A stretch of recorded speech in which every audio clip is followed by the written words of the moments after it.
तो आज हम लोग क्या पढ़ेंगे? महिलाओं के राजनीतिक प्रतिनिधित्व। महिलाओं के राजनीतिक प्रतिनिधित्व। इससे पहले हम लोग जो है कि लिंग के बारे में पढ़े थे, जिसमें स्त्री और पुरुष के बारे में पढ़ा गया था, जिसमें ये बताया गया था कि जो महिलाएं हैं उसे जो घर के काम करने में जो है कि लोग का, समाज का सोच है कि वो घर का काम ही जो है कि, और पुरुष जो है कि बाहर वाला काम, ये भावनाएं रही थी। महिलाओं घर के अंदर ही रहती है, बाहर नहीं जाती। चार दीवारी के अंदर वाला बात जो है कल ही हम लोग पढ़े थे। और महिलाओं सिर्फ घर आज में महिलाओं के रहती है। राजनीतिक प्रतिनिधित्व के बारे में थोड़ा पढ़ते हैं। ये कोई छुपी हुई बात नहीं है कि औरतों की भलाई या उनके साथ समान व्यवहार वाले मुद्दों का पर्याप्त ध्यान नहीं दिया गया। मतलब जो महिलाओं का जो है कि विकास हो, उन बातों पर जो है कि ध्यान जो है बहुत कम दिया गया। इसी के चलते विभिन्न नारीवादी समूह और जो नारी का मान सम्मान, प्रतिष्ठा, उसके लिए नौकरी, उसके लिए शिक्षा के लिए बहुत सारे आंदोलन बहुत सारे देशों में हुआ, क्योंकि उसके अधिकार नहीं मिला। नारी समूह और महिलाओं आंदोलन के इस निष्कर्ष पर पहुंचे हैं कि जब तक औरतों को सत्ता पर नियंत्रण नहीं होगा, मतलब जब तक जो है कि शासन में महिलाओं का अधिकार नहीं होगा, तब तक उसकी सुधार भी जो है कि सही तरीके से नहीं हो सकता है, तब तक इस समस्या का निपटारा नहीं हो सकता है। इस लक्ष्य को हासिल करने का एक तरीका यह है कि जनता द्वारा चुने गए प्रतिनिधित्व में महिलाओं का हिस्सेदारी बढ़ाया जाए। मतलब यदि जनता जो है कि चुनाव कर रही है, मतलब वोट दे रही है, तो उसमें जो है महिलाओं को जो है कि ज़्यादा से ज़्यादा जो है MP MLA बनाया जाए, तब जाकर जो है क्या होगा कि महिलाओं का जो है कि प्रतिनिधित्व ज़्यादा होगा। और जब प्रतिनिधित्व ज़्यादा होगा तो अपने अधिकार के लिए कानून बना सकती है। भारत का विधायिका में महिला प्रतिनिधित्व का अनुपात बहुत कम है। यदि भारत का विधायिका मतलब जो कानून बनाने वाले लोग हैं, उसमें यदि महिलाओं को जो देखा जाए तो जो है कि क्या है कि उसका जो प्रतिनिधित्व जो है कि बहुत कम है ना, उसका प्रतिनिधित्व क्या है, बहुत कम है। भारत के विधायिका में महिलाओं का प्रतिनिधित्व अनुपात बहुत कम है। जैसे लोकसभा में महिलाओं का सांसदों की संख्या पहली बार 2019 में 14.36%, मतलब 14.36% तक पहुंच चुकी है। राज्यों की विधानसभा में उसका प्रतिनिधित्व 5% से कम है। इस मामले में भारत नंबर दुनिया के देशों में काफ़ी नीचे है ना। यदि देखा जाए तो भारत जो है कि बहुत ही नीचे है, लेकिन यदि दुनिया में देखा जाए तो भारत ऐसा देश है जहाँ पर महिला प्रधानमंत्री और राष्ट्रपति भी बनी है। लेकिन दुनिया का जो सबसे बड़ा देश यदि कहा जाए, उन देशों में जो आज तक जो है कि महिलाओं का जो प्रधानमंत्री और महिला जो है कि राष्ट्रपति बड़े पदों में जो है दिखाई बहुत कम देती है। अमेरिका में देखा जाए तो अमेरिका में आज तक जो एक महिला जो राष्ट्रपति आज तक नहीं बनी है, जबकि कहा जाता है कि महिलाओं का अधिकार वहाँ पर ज़्यादा है। यदि ज़्यादा अधिकार है तो महिला का जो है, तो यहाँ जिस प्रकार से कहा गया कि राजनीति में जितना महिला का अधिकार होगा, जितना बढ़ेगा उतना ज़्यादा अधिकार मिलेगा। तो अधिकार मिलेगा तो अमेरिका में आज तक जो है कि वहाँ पर राष्ट्रपति जो है कि बना ही नहीं, महिला जो राष्ट्रपति आज तक नहीं बना है। तो सोचने वाली बात है। भारत के इस मामले में अफ्रीका और लातिन अमेरिका में कई विकासशील देशों में भी पीछे है। यदि लातिन अमेरिका के बारे में बात किया जाए तो भारत उससे पीछे है, और इसके बाद भी जो भारत में महिला राष्ट्रपति है, महिला प्रधानमंत्री बन चुकी है। लेकिन इसमें अमेरिका के बारे में बात किया जाए तो वहाँ पर लातिन अमेरिका दोनों अलग है। कभी कभार कोई महिला प्रधानमंत्री या मुख्यमंत्री कुर्सी तक आ गई, पर मंत्रिमंडलों में पुरुषों का वर्चस्व भी रहा। जैसे हम अभी जो देखा जाए तो दिल्ली में जो शीला दीक्षित जो है कि महिला हुआ करती थी। आज जो महिला में ममता बनर्जी जो है पश्चिम बंगाल का जो है कि मुख्यमंत्री है कि नहीं। लेकिन बहुत सारे जगहों में जो है कि महिला मुख्यमंत्री नहीं है। कुछ गिने चुने जो है कि मुख्यमंत्री महिला जो है कि पाया जाता है। जैसे कि भारत का जो है कि प्रधानमंत्री देखा जाए तो एक बार इंदिरा गांधी बनी, लेकिन इसके बाद जो है कि कोई महिला प्रधानमंत्री नहीं बनी। उसी प्रकार एक बार भारत में बनबू की, लेकिन अमेरिका में आज तक एक भी राष्ट्रपति जो है कि महिला नहीं बनी है। इस समस्या को सुलझाने का एक तरीका तो निर्वाचित संस्थाओं में महिलाओं के लिए कानूनी रूप से उचित हिस्सा तय कर देना है। भारत में पंचायती राज के अंतर्गत कुछ ऐसी व्यवस्था की गई है, मतलब कुछ ऐसा व्यवस्था किया गया है पंचायती राज में, कुछ ऐसा जो आरक्षण दिया गया है सिर्फ जो है कि वहाँ पर क्या है, महिला कैंडिडेट ही खड़ा हो सकता है, वहाँ पर पुरुष खड़ा हो ही नहीं सकता है। पंचायत का चुनाव है तो वहाँ पर जो सिर्फ और सिर्फ कौन खड़ा होगा, महिला।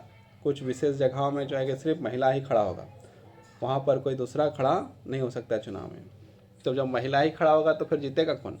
महिला ही जीतेगा। तो मुखिया कौन बनेगा? फिर महिला ही बनेगा। स्थानीय सरकारों यानी पंचायतों और नगर पालिकाओं में 1/3 पद महिलाओं के लिए, मतलब जितना पद है उसमें से 1/3 पद जो है किसके लिए कर दिया गया आरक्षित? महिलाओं के लिए आरक्षित कर दिया गया कि वहाँ पर सिर्फ और महिला खड़ा हो सकती है।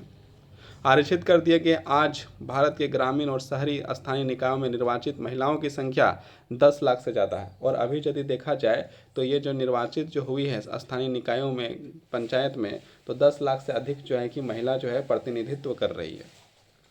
महिला संगठनों कार्यकर्ताओं की मांग थी कि लोकसभा और राज्य विधानसभाओं की भी कम से कम 1/3 सीटें महिलाओं के लिए आरक्षित कर देना चाहिए।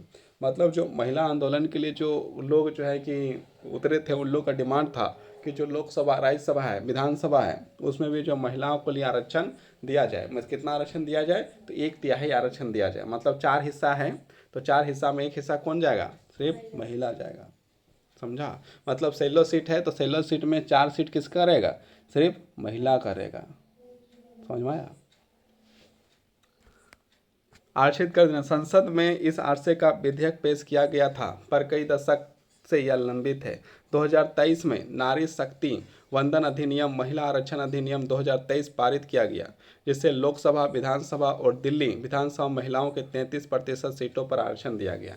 जो अभी जो देखा जाए तो वर्तमान समय में 2023 में पारित हुआ है, उसमें जो है कि महिला लोग को आरक्षण दिया गया है।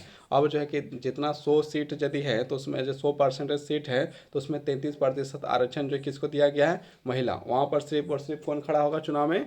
सिर्फ और सिर्फ महिला। महिला छोड़कर और कोई खड़ा नहीं हो सकता। लैंगिक विभाजन इस बात की एक मिसाल है कि कुछ खास किस्म के सामाजिक विभाजनों के राजनीतिक रूप देने की जरूरत है। इससे यह पता चलता है कि जब सामाजिक विभाजन की राजनीतिक मुद्दा बन जाता है तो वंचित समूह का इस तरह लाभ होता है। क्या आपको लगता है कि अगर महिलाओं का भेदभाव भरे व्यवहार का मामला राजनीतिक तौर पर ना उठता तो उनको लाभ पाना संभव था? मतलब यदि आंदोलन नहीं होता या किसी प्रकार से इन लोग के बात जिक्र नहीं होता तो क्या इन लोग को जो है कि क्या मिल पाता अधिकार? मिल पाता? भारत में जो है अधिकार जो है कि शुरुआत से ही दे दिया गया। जब चुनाव जो है कि पहला चुनाव हुआ था उसमें महिला जो है कि उसमें चुनाव लड़ी, उसमें जो है कि सारे लोग को अधिकार दिया गया था। जब संविधान बन रहा था उस समय महिलाएं जो है कि महिलाओं का भी योगदान है ना? महिला भी जो है कि संविधान के डिस्कस में वो भी शामिल था। इसके बारे में कोई बताता नहीं है, और जब बताता नहीं है तो पता चलता है कि महिलाओं के साथ खाली शोषण किया गया। लेकिन ऐसा बात नहीं, भारत में जो शोषण नहीं किया गया, अलग देशों में जो शोषण किया गया अलग बात है, लेकिन भारत जैसा देश में जो है कई महिलाओं का शोषण नहीं किया गया है। संविधान के तौर पर कभी भी शोषण नहीं किया गया, किसी का भी शोषण नहीं किया गया। घर में भले शोषण हो जाए लेकिन देश जो है कि शोषण महिलाओं को नहीं किया है। आइए अब एकदम अलग किस्म के सामाजिक विभाजन की चर्चा करें, है ना? धर्म, सांप्रदायिकता और राजनीति। इसमें जो है कि अब नेक्स्ट टॉपिक आ गया हम लोग। आइए अब एकदम अलग किस्म के सामाजिक विभाजन की चर्चा करें, यानी धार्मिक अंतरों पर आधारित विभाजन। यह विभाजन लैंगिक विभाजन जैसा ही सार्वभौमिक तो नहीं है, पर विश्व में धार्मिक विभिन्नता आज भी बड़ी व्यापक हो चली है। भारत में समेत अनेक देशों में अलग अलग धर्मों के मानने वाले लोग रहते हैं। सारे देशों में जो देखा जाए तो बहुत सारे देशों में जो बहुत सारे लोग जो है रहते हैं, और सारे लोग जो है एक ही धर्म को मानने वाला नहीं रहते हैं। अलग अलग धर्म के लोग जो है कि मानने वाले लोग रहते हैं। जैसे बांग्लादेश में वहाँ पर क्या है कि मुस्लिम भी हैं, हिंदू भी है और ईसाई भी है। और वहाँ की संख्या जो है, मुसलमानों का जो है संख्या तो ठीक है, लेकिन हिंदू की जो संख्या है उसमें जो है कि कम होते जा रहा है, धीरे धीरे कम होते जा रहा है।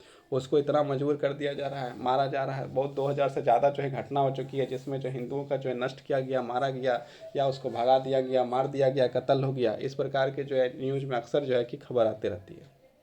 मतलब जो है बांग्लादेश में हिंदुओं का जो है कि संकट है, और अलग अलग जगह में जो अलग अलग परेशानी है। तो ये जो है एक प्रकार से धार्मिक मामला है। तो ये जो है न्यूज़ में अक्सर दिखाते रहता है। अब क्या सही क्या गलत ये जो है कि न्यूज़ वाला ही जान सकता है अच्छा से। अनेक देशों में अलग अलग धर्मों के मानने वाले लोग रहते हैं, अलग अलग धर्म। भारत में देखा जाए तो भारत में भी अलग अलग धर्म को मानने वाले लोग हैं। भारत में जो है कि हिंदू धर्म है, ईसाई धर्म है, जैन धर्म है, बौद्ध धर्म है, फारसी है, यहूदी है, सब धर्म के लोग लगभग भारत में जो है पाए जाते हैं। जैसा कि हमने उत्तरी आयरलैंड के मामले में देखा है, अगर लोग एक धर्म को माने लेकिन उनकी पूजा पद्धति की मान्यता अलग अलग हो तब भी गंभीर मतभेद पैदा हो जाता है। लेकिन विभाजन के विपरीत धार्मिक विभाजन अक्सर राजनीति के मैदान में अभिव्यक्त होता है। मतलब जो है राजनीति में जो अक्सर जो है ये सब सारी चीज़ तो देखा जाता है। जरा इन बातों पर गौर करें। अब देखो इन बातों पर गौर करें तो गांधी जी क्या बोलता है सो देखते हैं। गांधी जी कहा करते थे कि धर्म को कभी भी राजनीति से अलग नहीं किया जा सकता। मतलब गांधी जी का कहना था कि जो धर्म जो है उसको राजनीति से कभी भी अलग नहीं किया जा सकता है, उसको अलग करके नहीं सोचा जा सकता है। धर्म से उसका मतलब हिंदू या इस्लाम जैसे धर्म से ना होकर नैतिक मूल्यों में था जो सभी धर्मों से जुड़े हुए हैं। उनका मानना था कि राजनीतिक धर्म द्वारा स्थापित मूल्यों का निर्देश तो होना चाहिए। मतलब क्या है कि एक जो है पुत्र का क्या धर्म है, एक जो है पिता का क्या धर्म है, एक प्रधानमंत्री का क्या धर्म है, उस रिलेटेड जो है कि गांधी जी बात करता था। जैसे बड़ों का सम्मान करना, एक प्रकार से देखा जाए तो ये क्या है, एक व्यक्ति का धर्म होता है कि जो बड़े हैं उनका सम्मान किया जाए, जो आदरणीय है, जो पूजनीय है, उसको जो है कि सम्मान किया जाए। इससे मतलब जो है गांधी जी का बात था। ऐसा नहीं कि अगरबत्ती लिया और बस दुनिया दिखा के जो है कि काम हो गया, तो वो वाला जो है धर्म के एक प्रथा है, वो जो है एक प्रकार से वो चलो ठीक है, वो चीज़ भी करना जो कर रहा है सही है। लेकिन क्या है कि जो धर्म सिखाता है उस चीज़ को भी मानना बहुत ज़रूरी है। इंसानियत धर्म को भी मानना बहुत ज़रूरी है। महिला आंदोलन का कहना है कि सभी धर्मों के वर्णित पारिवारिक कानून महिलाओं से भेदभाव करते हैं। महिला आंदोलन जो करने वाले लोग हैं, जो महिलाओं के अधिकार मांगने वाले लोग हैं, वो उसका कहना है कि जो धर्म के लोग हैं वो सारे धर्म के लोग जो है क्या है कि जो है कि उसके परिवार का जो कानून है उसमें जो है कि भेदभाव किया जा रहा है। सरकार के इन कानूनों का समता मूलक बनाने में उनका बदलाव करने चाहिए। ये सभी मामले धर्म और राजनीति से जुड़े हुए हैं, पर ये बहुत गलत खतरनाक भी नहीं लगते।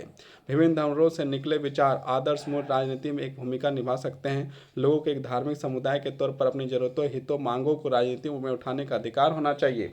मतलब क्या है कि यदि अपना धर्म को मानने के लिए हर स्थिति को जो है वो अधिकार होना चाहिए। जो लोग राजनीतिक सत्ता में हो उन्हें धर्म कामकाज पर नज़र रखनी चाहिए, और अगर वह किसी साथ भेदभाव करता है या किसी दमन में मतलब यदि कोई किसी के धर्म का के साथ जो है कि खिलाफ है या भेदभाव करता है तो उसमें जो क्या है, उसमें जो सरकार को भी थोड़ा सा नज़र रखना चाहिए। दमन सहयोगी की भूमिका निभाता है तो इसे रोकना चाहिए। अगर किसी को कोई नष्ट करता है तो उसको जो बचाने का काम सरकार को करना चाहिए। अगर शासन सभी धर्मों के साथ समान बर्ताव करता है, मतलब कि सरकार जो है सबसे जो है समान व्यवहार करता है सब धर्म के लोगों से, तो इसमें क्या है कोई दिक्कत नहीं है, तो उसके ऐसे कर्मों से कोई बुराई नहीं है। इस तरह का यदि रहे तो कोई दिक्कत वाली बात नहीं है। सांप्रदायिकता समस्या तब होती है जब धर्म को राष्ट्र का आधार मान लिया जाता है। पिछले अध्याय में उत्तरी आयरलैंड का उदाहरण राष्ट्रवाद की ऐसी ही अवधारणा से जुड़े खतरों को दिखाता है। समस्या तब और विकराल हो जाती है जब राजनीति का धर्म अभिव्यक्ति समुदाय की विशेषता के दावे का पक्ष पोषण का रूप लेने लगती है तथा इसके अनुयायी दूसरे धर्मावलंबियों के खिलाफ मोर्चा खोलने लगते हैं। बहुत सारे लोग जो क्या होते हैं अपने धर्म को श्रेष्ठ मानते हैं, और जब अपने धर्म को श्रेष्ठ मानते हैं तो दूसरे धर्म को क्या करना चाहते हैं, नीचा दिखाना चाहता है। जब एक धर्म को अपना धर्म को श्रेष्ठ मानता है और दूसरे धर्म को नीचा दिखाने का कोशिश करता है तो उस समय क्या होता है, आपस में टकराव होता है। अब किसी का धर्म को यदि नीचा दिखाया जाए तो भी तो बोलेगा मेरा धर्म श्रेष्ठ। अब जब दोनों श्रेष्ठ श्रेष्ठ जब बात किया जाए तो ये क्या होगा, एक दूसरे में क्या होगा, टकराव होगा। और जब टकराव होगा तो फिर क्या होगा, हिंसा होगा। जब एक धर्म के विचारों को दूसरे से श्रेष्ठ माने जाने लगता है तो कोई एक धार्मिक समूह अपनी मांगों को दूसरे समूह के विरोध खड़ा करने लगता है। इस प्रक्रिया का जब राज्य अपनी सत्ता का इस्तेमाल किसी धर्म के पक्ष में करने लगता है, मतलब जो राज्य की सत्ता है वो यदि किसी धर्म के पक्ष में यदि करने लगता है बातें और दूसरे के साथ खिलाफ हो जाता है तो इससे भी जो है क्या होता है, समस्या उत्पन्न होती है। तो स्थिति विकट मतलब समस्या विकट होने लगती है। राजनीति में धर्म की इस तरह जोड़ना ही संप्राज्ञता है। मतलब किसी चीज़ को एक धर्म के साथ जोड़ना ही क्या कहलाता है, संप्राज्ञता कहलाता है। संप्राज्ञता राजनीति इस सोच पर आधारित होती है कि धर्म सामाजिक समुदाय निर्माण करता है। इस मान्यता के अनुकूल सोचना संप्राज्ञता है। इस सोच के अनुसार एक खास धर्म की आस्था रखने वाले लोग समुदाय के होते हैं, उनके मौलिक हित एक जैसे होते हैं तथा समुदाय के लोगों का आपसी मतभेद सामुदायिक जीवन में कोई अहमियत नहीं देती है। इस सोच में यह बात भी शामिल है किसी अलग धर्म को मानने वाले दूसरे सामाजिक समुदाय का हिस्सा नहीं हो सकते। अगर विभिन्न धर्मों के लोग सोच या कोई समानता नहीं दिखती है तो या ऊपरी बेईमानी हो सकती है। अलग अलग धर्मों के लोगों का हित अलग अलग होंगे ही, और उसमें टकराव भी होगा। मतलब जो धर्म होता है, सबका धर्म अपना अलग अलग होता है, और अलग अलग होता है तो उसकी मान्यता भी क्या होती है, अलग अलग होती है। तो वो अपनी मान्यता के अनुसार वो अपना कर्म करना चाहता है, और जब अपना कर्म करना चाहता है और उसमें जो है कि कोई दूसरा धर्म यदि उसको नीचा दिखाने का प्रयास करता है, तो फिर क्या होता है, एक दूसरे का जो है क्या होता है, समस्या उत्पन्न होती है। और यदि सरकार यदि उसमें जो है किसी एक खास विशेष धर्म को, यदि किसी भी धर्म को यदि सपोर्ट करती है, तो फिर क्या होगा, तो फिर जो है कि बहुत विकट स्थिति उत्पन्न हो जाती है। दूसरे धर्मों का अनुयायी एक ही राष्ट्र के समान नागरिक के तौर पर ही नहीं रह सकते। इस मानसिकता के अनुसार या तो समुदाय के लोगों को दूसरे समुदाय के वर्चस्व में रहना होगा, या फिर उसके लिए अलग राष्ट्र बनाना होगा। मतलब क्या है कि यदि मान लो कि बार बार भिड़ंत हो रहा है, तो उसमें क्या है, फिर जो है कि अलग राष्ट्र का जो है कि डिमांड होने लगेगा। जैसे भारत से अलग होकर एक राष्ट्र बना पाकिस्तान। पाकिस्तान धर्म के अनुसार बंटने वाला देश है, जो धर्म के अनुसार देश दिया गया। उसी तरह यह मान्यता बुनियादी रूप से गलत है। एक धर्म के लोगों के हित और उनकी आकांक्षा हर मामले में एक जैसी ही हो। यह संभव नहीं है कि हर व्यक्ति कई तरह की भूमिका निभाता हो। उनकी हैसियत और पहचान अलग अलग होती है। मतलब जो है हर किसी का धर्म जो है अलग अलग पहचान, अलग अलग पहनावा, अलग अलग खान पान है, सबका अलग अलग चीज़ है। इन सभी को अपनी बात कहने का अधिकार है। इसलिए एक धर्म से जुड़े सभी लोगों को किसी भी गैर धार्मिक संदर्भ में एक करके देखना, उस समुदाय की विभिन्न आवाज़ों को दबाना है। सांप्रदायिकता राजनीति में अनेक रूप धारण कर सकती है। पहला क्या रूप धारण कर सकते हैं उसको देखते हैं। सांप्रदायिकता की सबसे आम अभिव्यक्ति दैनिक जीवन में ही दिखती है। इसमें धार्मिक पूर्वाग्रह, धार्मिक समुदाय के बारे में बनी बनाई धारणाएं, एक धर्म को दूसरे धर्म से श्रेष्ठ मानने की मान्यताएं शामिल हैं। ये चीज़ें अपनी आप ये चीज़ें इतनी आम हैं कि अक्सर हम उस पर ध्यान तक नहीं देते, जबकि ये हमारे अंदर ही बैठे हुए हैं। हम लोग जो है ये देखा जाए तो समाज में क्या होता है, जिसका भी धर्म है वो अपने धर्म को क्या माना जाता है कि मेरा धर्म जो है कि सबसे श्रेष्ठ है, सबसे श्रेष्ठ है, सबसे बड़ा है, सबसे अच्छा है। और दूसरा भी यही कर रहा है कि मेरा धर्म सबसे अच्छा है। और दोनों जो आपस में जो डिस्कस करके लड़ा लेता है, बढ़िया से लड़ाई झगड़ा हो जाता है। तो क्या करना चाहिए, एक दूसरे के धर्म को क्या करना चाहिए, सम्मान देना चाहिए। सांप्रदायिकता की सोच अक्सर अपने धार्मिक समुदाय की राजनीतिक प्रभुत्व स्थापित करने के फिराक में रहती है। जो लोग बहुसंख्यक समुदाय के होते हैं उनकी यह कोशिश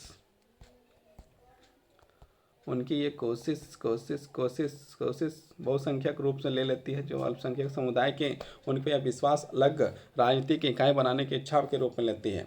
सांप्रदायिकता आधार पर राजनीतिक गोलबंदी सांप्रदायिकता का दूसरा रूप है। इसमें धर्म का पवित्र प्रत्येक धर्म गुरुओं, भावनात्मक अपील और अपने ही लोगों के मन में डर बैठाने जैसे तरीकों का उपयोग होता है।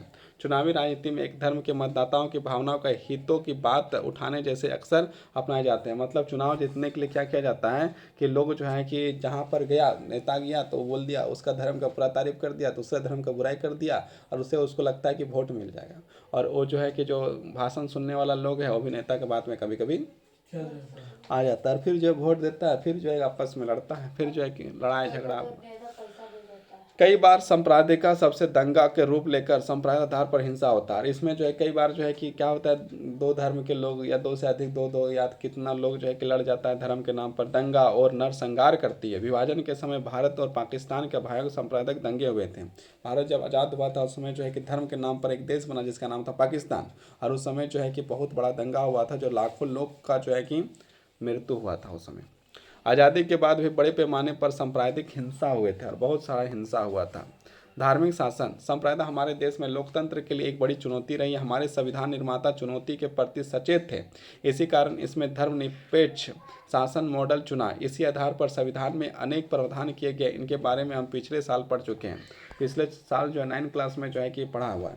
हमारा संविधान जो है उसमें जो है कहा जाता है कि जो जिसको भी जो धर्म अपनाना है अपना सकता है, जो धर्म मानना है मान सकता है, जो पद्धति का इस्तेमाल करना है कर सकता है, किसी से कोई लेना देना नहीं है ना। कोई धर्म जो है राष्ट्र जो है कि उसको मान्यता नहीं देती है।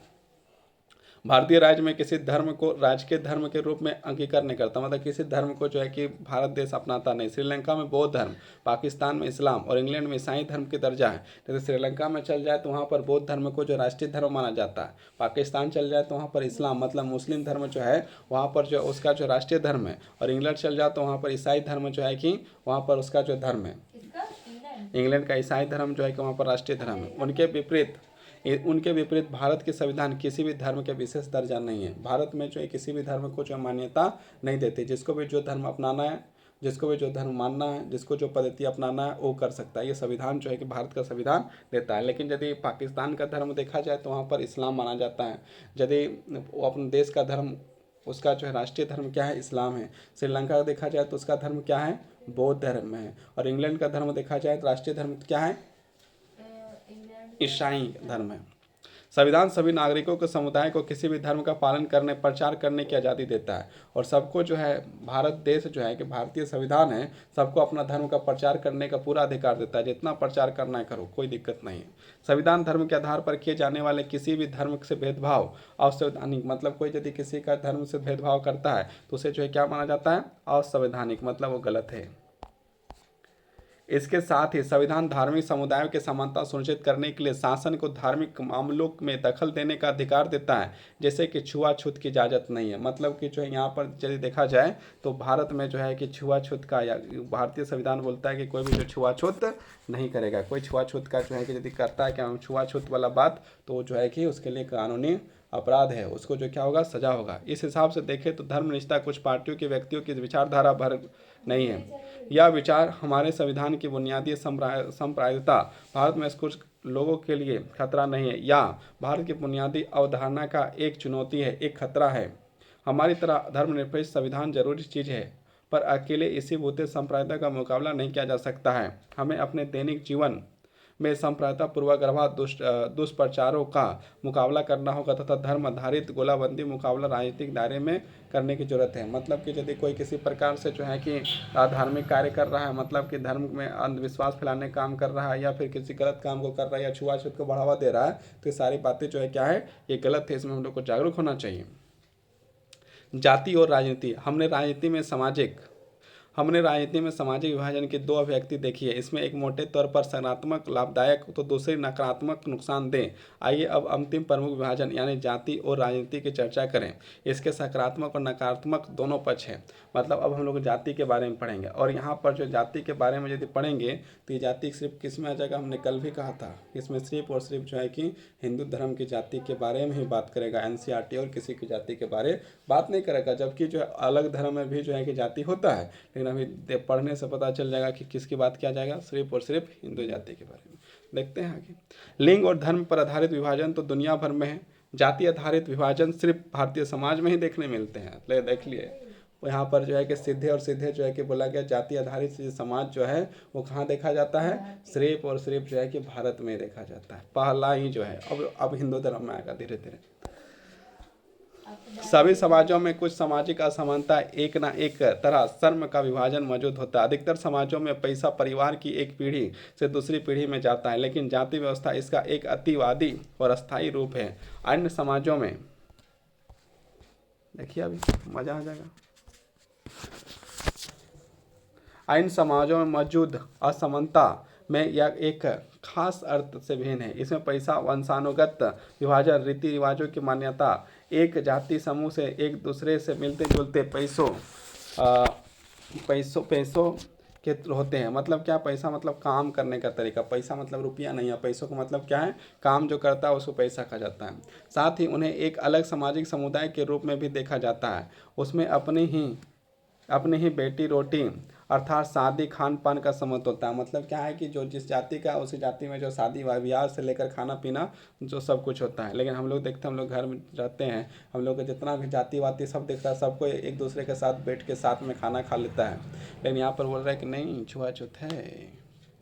अन्य जाति समूह में उसके बच्चों का ना तो शादी हो सकती है, ना महत्वपूर्ण पारिवारिक और सामुदायिक आयोजनों में उसकी पात में बैठकर दूसरी जाति के लोग भोजन कर सकते हैं। यहाँ पर पात मतलब क्या, साथ बैठकर जो है कि दूसरे जाति के लोग जो है खाना नहीं खा सकता है। किताब के अनुसार ये देखा जाए तो जो है कोई भी इंसान जो है जिस जाति का है उसी जाति के साथ वो बैठ कर खाना खाएगा, दूसरे जाति के साथ जो है खाना नहीं खाएगा। तो ये बात जो है देखा जाए रियलिटी में तो क्या ऐसा है का, स्कूल में जो है बच्चा कौन सा जाति का है, कोई पूछता है कि तुम कौन सा जाति का है ना। अब जो है कि शादी ब्याह होता है तो कोई पूछता है कि तुम कौन सा जाति का है। और खाने के लिए कोई जाता है तो वहाँ पर क्या वो पूछता है कि तुम इस जाति का, हम तुम्हारे साथ नहीं बैठेंगे। अब जो सब लोग जो एक साथ खाने खाकर बैठता है।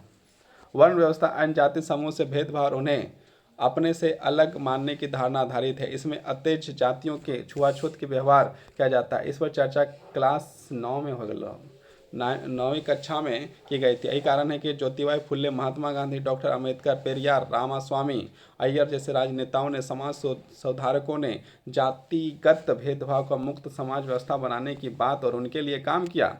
इन महापुरुषों का प्रयास और सामाजिक आर्थिक बदलावों के चलते आधुनिक भारत में जाति की संरचना की जाति व्यवस्था पर भारी बदलाव आया। आर्थिक विकास, शहरीकरण, साक्षरता और शिक्षा का विकास, पैसा चुनने मतलब काम चुनने की आज़ादी, हर गाँव में जमींदारी व्यवस्था, कमजोर पड़ने वाले जाति व्यवस्था, पुराने वर्ण व्यवस्था, टिकी मानसिकता बदलाव आ रही है। शहरी इलाकों में अब ज़्यादातर इस बात पर कोई हिसाब नहीं रखा जाता है। ट्रेन, बस, आपके साथ कौन बैठा है या रिश्तेदार में आपकी मेज में बैठकर कौन खा रहा है, आदमी की जाति क्या है। संविधान में किसी भी तरह के जाति का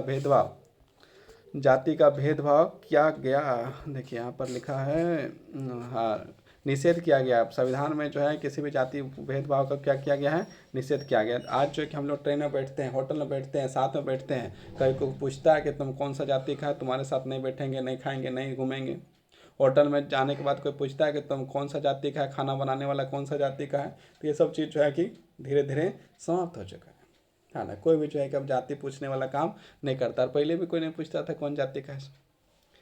संविधान के जाति व्यवस्था में पैदा हुए अन्याय को समाप्त करने वाली नीतियों के आधार तय किया गया। अगर 100 साल पहले का कोई व्यक्ति एक बार फिर भारत लौटकर आए तो यहाँ बदलावों को देखकर हैरान हो जाएगा। मतलब जो 100 साल पहले जो कोई आदमी था, अभी जो है क्या आएगा तो उसको क्या है, वो जो है क्या हो जाएगा, हैरान हो जाएगा देख के।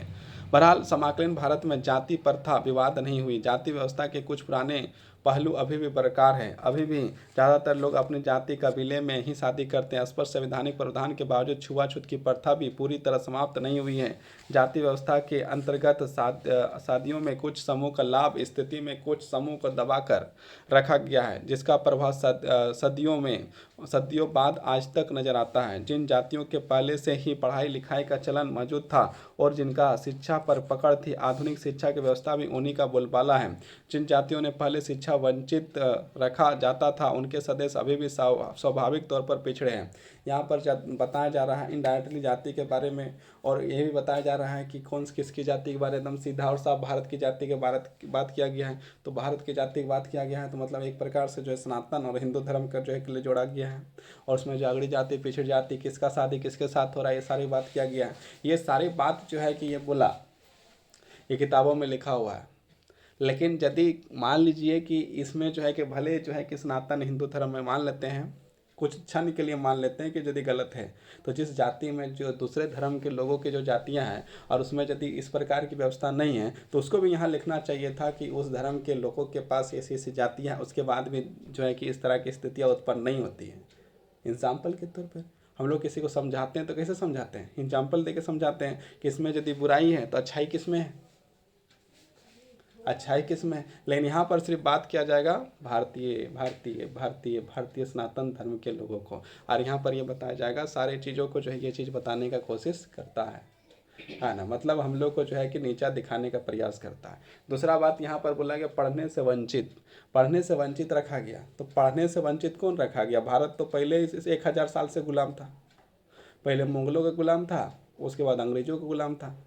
तो गुलाम को कैसे भी जो है कि जो नौकर होता है उसको कौन पढ़ाता? भारत चंद्रशेखर आज़ाद हो, क्या वो गुलाम नहीं था? हाँ ना, सब तो गुलाम ही था। सुभाष चंद्र बोस हो, चाहे जो भी हो, सब गुलाम था। तो गुलाम है तो मतलब क्या, जिसके पास पैसा है और जिसके पास पैसा नहीं है या जो भी है, वो जो है कि गुलाम है तो किसके अधीन है? यदि मान लो बड़ी जातियाँ थे तो भगत सिंह का तो फांसी होता ही नहीं कि बड़ी जाति का था।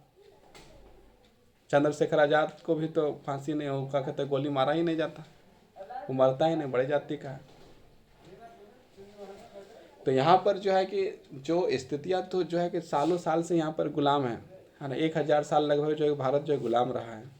और 1000 साल में जो है कि जब बड़ी जातियों के पास जो है कि किस तरह संघर्ष करके कुछ लोग पढ़ा है, और उसको हम बोलते हैं जो पढ़ा सो वही उसका बोलबाला है। वो कैसे पढ़ा इसके बारे में कभी चर्चा नहीं किया जाता कि 1000 साल तक आदमी जो गुलाम है और वो पढ़ ले रहा है, तो कैसे पढ़ ले रहा है, इसके बारे में कभी चर्चा नहीं होगा। बस वो इसको दबाया। जो खुदे जो है कि गुलाम है वो दूसरे को कैसे गुलाम बनाएगा? जो खुद गुलाम है वो दूसरे को गुलाम कहाँ से बनाएगा? यहाँ पर तो यही अंग्रेजों का 250 साल लगभग जो है कि यहाँ पर गुलाम बनाया। 250 साल जब गुलाम बनाया तो हम लोग अंग्रेजों के गुलाम थे। अब बोलेगा नहीं, जो बड़ी जातियाँ थीं उन लोग जो है कि अपना पढ़ रहा था, तो पढ़ रहा था तो कितना मेहनत से पढ़ा होगा, किस तरह से पढ़ा होगा, गुलामी में भी पढ़ा। ये सबसे बड़ी बात है। और यहाँ पर बताया जाएगा क्या चाहिए कि वो जो पढ़ा तो वो जो है कि उसका बुलबुला, जो पढ़ेगा उससे बुलबुला है। लेकिन कितना गुलामी में जो पढ़ रहा है, कितना कष्ट से पढ़ रहा है, इसके बारे में आज तक कभी कोई चर्चा नहीं करता है। जो नहीं पढ़ा उसको क्या है कि उसको पढ़ने नहीं दिया। कौन ने पढ़ने दिया? तो बड़ी जातियों के लोग जो है उसको पढ़ने नहीं दिया। मतलब जो खुदे जो है उसको पढ़ने का नहीं देगा। जब अंग्रेज का शासन था, जब मुगल का शासन था, जब 1947 में जब भारत आज़ाद हो गया, उस समय जो है कि छुआछूत हट गया, संविधान बन गया। तो उस समय जो है कि यदि कोई स्थिति बना हुआ था तो उसका तो राजा का गलती था। उस समय का जो राजा था उन लोगों का गलती था। उस समय का जो शासन जो जिसके हाथ में था, अंग्रेजों का शासन, उसका गलती था। लेकिन इसकी बातें नहीं किया जाएगा। एक गुलाम आदमी किस तरह से उस समय किस तरह मेहनत करके पढ़ गया है, इसके बारे में चर्चा नहीं करेगा। जिसको पढ़ नहीं पाया उसके बारे में बताया जाएगा कि जो है अंग्रेजों ने नहीं कुछ किया, मुगलों ने कुछ नहीं किया। किसने किया? जो पढ़ा है उसने किया। तो उसने कहाँ से करेगा? उसके पास वो खुदे गुलाम था। किस कष्ट से पढ़ा है इसकी चर्चा नहीं होती है। कहाँ से पैसा आया, कैसे आया, किस तरह से, उस सारी बातों को जो है तो बस हटा पढ़ने वाला आदमी है। हटा दिया गया है। हाँ ना, सीधे जो है कि जो वंचित लोग हैं, जिसको पढ़ने का अधिकार नहीं मिला, जो पढ़ नहीं पाया, उसका जो है कौन छीना है? छीनने का जो है काम कौन किया? बड़ी जातियों ने किया। तो बड़ी जातियों ने कैसे किया? जब वो खुदे जो है गुलाम है। खुद जब गुलाम है तो उस बड़ी जातियों ने कैसे किया? जब हजारों लोगों को जो है कि सिर्फ उसका जनाओं के कारण से और जो है कि काट दिया जाता था, गला काट दिया जाता था, तो फिर जिसका खुद गला कट जा रहा है वो कितना कष्ट से पड़ रहा है? तो यहाँ ये सब बात नहीं लिखेगा। अभी भी स्वाभाविक तौर पर पिछड़े हुए हैं। यही कारण है कि सारी मध्य वर्ग के अगड़ी जाति, देखो अगड़ी जाति के लोगों का अनुपात असामान्य रूप से काफ़ी ज़्यादा है। जाति और आर्थिक हैसियत के काफ़ी निकट का संबंध है। जातिगत असमानताएं शीर्षक बॉक्स में देख सकते हैं, बॉक्स में दिया हुआ है। वहाँ पर जो है कि पढ़ते रहो जाति के बारे में और सोचते रहो। मतलब हम लोग जो है कि लड़ते रहो जाति जाति करके, और बाकी सब लोग को जो है कि अब यहाँ ये मान लो इस जाति में इतना ही बुराई है, तो जिस धर्म के जाति में अच्छाई है उसके बारे में बताओ कि क्या अच्छाई है, क्या करना चाहिए, नहीं करना चाहिए। एक इंसान यदि गलत है उसके पास एग्जाम्पल रखा जाएगा ना कि अच्छा क्या है, अच्छा क्या हो सकता है। तो अच्छा क्या हो सकता है तो किसी का एग्जाम्पल लाओ, कम से कम एग्जाम्पल के तौर पर दे दो कि उसकी जाति में देखो इतना अच्छा अच्छा चीज़ है और हमारी जाति में इतना इतना जो है कि इसमें जो दिक्कत है, इस चीज़ को भी दिखाना चाहिए था। लेकिन ये चीज़ नहीं दिखाएगा, क्या कि हमको जो है कि नीचा दिखाना है। हम लोग को जो है कि ये फील कराना है कि जो गलती किया वो किसने किया? बड़े जातियों ने किया। और जो जिसको कष्ट देने वाले जो छोटे जाति को जो कष्ट हुआ, बड़े और छोटे जाति यही खुद लिख कर रहा है, अगड़ी जाति, पिछड़ी जाति। और फिर बोलेगा तुम जो जाति में बांट रहा है, आदमी को जाति में बोल रहा है। राजनीति में जाति संप्रदाय की तरह जातिवाद भी इस मान्यता पर आधारित है। किसी जाति का सामाजिक समुदाय का गठन एकमात्र आधार है। इस चिंतन पद्धति के अनुसार एक जाति के लोग एक स्वाभाविक सामाजिक समुदाय का निर्माण करते हैं और उनके हित एक जैसे होते हैं तथा दूसरे जाति के लोगों के लिए उनके हितों का कोई मेल नहीं होता, जैसा कि हमने सांप्रदायिकता के मामले में देखा है। यह मान्यता हमारे अनुभव से पुष्ट नहीं होती। हमारे अनुभव बताते हैं कि जाति हमारे जीवन का एक पहलू जरूर है, लेकिन यही एकमात्र या सबसे ज़्यादा महत्वपूर्ण पहलू नहीं है। राजनीति में जाति का रूप ले लेता है। जब पार्टियों के चुनाव के लिए उम्मीदवारों के नाम तय की जाती है तो चुनाव के क्षेत्र में मतदाताओं की जातियों के हिसाब से ध्यान रखती है ताकि उन्हें चुनाव जीतने के लिए जरूरी वोट मिल जाए। जब सरकार का गठन किया जाता है तो राजनीतिक दल भी इस बात का ध्यान रखते हैं कि उनमें विभिन्न जातियों के कबीलों के लोगों को उचित जगह दिया जाए। मतलब चुनाव लड़ने के समय नेता लोग क्या करते हैं कि माने कि कहाँ पर कौन किस जाति का पाया जाता है, उस जाति का जो है कि आदमी खड़ा किया जाए, ऐसा जो है कहा जाता है। राजनीतिक पार्टी और उम्मीदवार का समर्थन हासिल करने के लिए जातिगत भावनाओं को उकसाते हैं। कुछ दलों को कुछ जातियों से मददगार और प्रतिनिधित्व के रूप में देखा जाता है। स्वाभाविक वैक्स मताधिकार, जो वैक्स मताधिकार मतलब होता है जिसका 18 साल हो गया जो वोट देता है उसको कहा जाता है वैक्स मताधिकार। क्या कहा जाता है? सार्वभौमिक वैक्स मताधिकार। जिसका एज जो 18 साल हो चुका है और जो वोट देने के लिए जो है कि काबिल है, 18 साल हो गया और वोट दे सकता है, वो जो है सार्वभौमिक वैक्स मताधिकार कहा जाता है। और एक व्यक्ति एक वोट का व्यवस्था राजनीतिक दलों के विवश किया है कि वे राजनीति का समर्थन पाने के लिए लोगों को गोलबंद करने के लिए सक्रिय हों। एक आदमी कितना वोट कर सकता है? एक। तो नेताओं को क्या करना पड़ता है कि जो है कि सारे लोग से कांटेक्ट करना पड़ता है, सारे लोग को जो है कि बहलाना फुसलाना जो भी है, वो सारी स्थिति को जो है हथकंडा जो है अपनाता है। इससे उन जातियों के लोग को भी नई चेतना पैदा हुई जिन्हें अभी तक छोटा और नीचा माना जाता था। हाँ, यहाँ पर छोटा और नीचा जो किताब भी जो है कि माना जाता था बोल के ये चीज़ बताना चाह रहा है कि छोटा और नीचा जाति जो है होता है ना। तो छोटा और नीचा कोई नहीं है, ये बात भी याद रखिए। जाति में जो है कि भारत जो है कि कभी नहीं बटा था। वैदिक काल के बारे में जब हम लोग बात करते हैं तो वहाँ पर जो है कि ऐसा कुछ कुछ कुछ कुछ कुछ नहीं है। तो यहाँ पर एक और जो है कि हम लोग को जो है एक बॉक्स में है ना, प्लस का निशान देख के जो है कि है ना बात किया गया है, तो वो उतना इम्पोर्टेंट नहीं है, इसी कारण आगे बढ़ते हैं। राजनीति में जाति पर जोर देने के कारण कई बार यह धारणा बन सकती है कि चुनाव में जातियों का खेल है, कुछ और नहीं। यह बात सच नहीं है कि जरा इन चीज़ों पर गौर कीजिए। अब गौर करने के लिए बोला गया है। देश के किसी भी एक संसदीय चुनाव के क्षेत्र में किसी एक जाति के लोगों का बहुमत नहीं है। कोई भी जगह में जो है एक ही जाति का लोग नहीं होता है। कहीं पर जो देखा जाए तो विभिन्न प्रकार के लोग रहते हैं, विभिन्न धर्मों के लोग रहते हैं, है ना, और सब एक दूसरे को लेके चलते हैं। एक जाति के लोगों का बहुमत नहीं है, इसलिए हर पार्टियों पर उम्मीदवारों को चुनाव जीतने के लिए एक जाति और एक समुदाय के ज़्यादा लोगों का भरोसा हासिल करना पड़ता है। कोई भी पार्टी किसी भी एक जाति या समुदाय के सभी लोगों का वोट हासिल नहीं कर सकती। कोई भी पार्टी जो है किसी एक जाति का सारा वोट हासिल नहीं कर पाती है। जब लोग किसी जाति विशेष को किसी एक पार्टी का वोट बैंक कहते हैं तो इसका मतलब यह होता है कि उस जाति के ज़्यादातर लोग उस पार्टी को वोट देते हैं। जिस जाति के लोग, जिस धर्म के लोग किसी एक खास विशेष पार्टी में जो वोट देते हैं तो उसको कहा जाता है वोट बैंक, है ना। अगर किसी चुनाव के क्षेत्र में एक जाति के लोगों का प्रभुत्व माना जा रहा है तो अनेक पार्टियों का उसी जाति का उम्मीदवार खड़ा करने का कोई रोक नहीं सकता। ऐसे कुछ मतदाताओं के सामने उनकी जाति एक से ज़्यादा उम्मीदवार होते हैं तो किसी किसी जाति के मतदाताओं के सामने उसी जाति का एक उम्मीदवार नहीं होता है। हमारे देश में सत्तारूढ़ दल वर्तमान सांसदों के विधायकों अक्सर हार का सामना करना पड़ता। अगर जातियों और समुदायों की राजनीति पसंद एक ही होती है तो संभव नहीं हो पाता है। स्पष्ट है कि चुनाव में जाति की भूमिका महत्वपूर्ण होती है, किंतु दूसरे कारक भी इतने ही असरदार होते हैं। मतदाता अपनी जातियों के लिए जितना जुड़ाव रखते हैं अक्सर उससे ज़्यादा गहरा जुड़ाव राजनीतिक दलों के रखते हैं। एक जाति या समुदाय के भीतर अमीर और गरीब लोगों के हित अलग अलग होते हैं। एक ही समुदाय के अमीर और गरीब लोग अक्सर अलग अलग पार्टियों को वोट देते हैं। सरकार के कामकाज के बारे में की राय और नेताओं की लोकप्रियता के चुनाव के अक्सर निर्णायक असर होता है। जाति के अंदर राजनीति मतलब लो जाति के बारे में सुनते रहो, पढ़ते रहो। अभी तक हमने इसी चीज़ की गौर किया है कि राजनीति में जाति की भूमिका होती है, पर इसका मतलब नहीं है कि जाति और राजनीति के बीच में एक तरफा संबंध होता है। राजनीति में जातियों की राजनीतिक अखाड़े लाकर जाति व्यवस्था और जाति पहचान को प्रभावित करती है। इस तरह राजनीति के जातिग्रस्त नहीं हो जाती है। देखिए यहाँ पर जो देखा जाए तो भारत में जो विभिन्न प्रकार की जातियाँ हैं, है ना, बहुत जाति है ना। और ये चीज़ जो है किताब बताना चाहता है और उसमें जो है उसको जो है 4 कैटेगरी में जाति बांट दिया है। बोलता है कि जो इंसान जो पैदा होता है वो सबका जहाँ कान मुँह सबका यदि बराबर है तो इंसान सब इक्वल है, बराबर है। ये जो है कि हम लोगों को किताबें सिखाता है। और दूसरा बात जो है कि सरकार ही जो है कि 4 कैटेगरी में बांट के रखा है, जनरल, ओबीसी, एसटी, एससी। बांटने का काम किसने किया? जाति में। अभी जो है कि किसी को यदि आरक्षण चाहिए तो उसको जातीय, आवासीय, आय, इनकम सब बनाना पड़ता है। प्रमाण पत्र बनता है जिसमें मोहर मानता है, हाँ जातीय बन गया, आवासीय बन गया, कास्ट सर्टिफिकेट बन गया।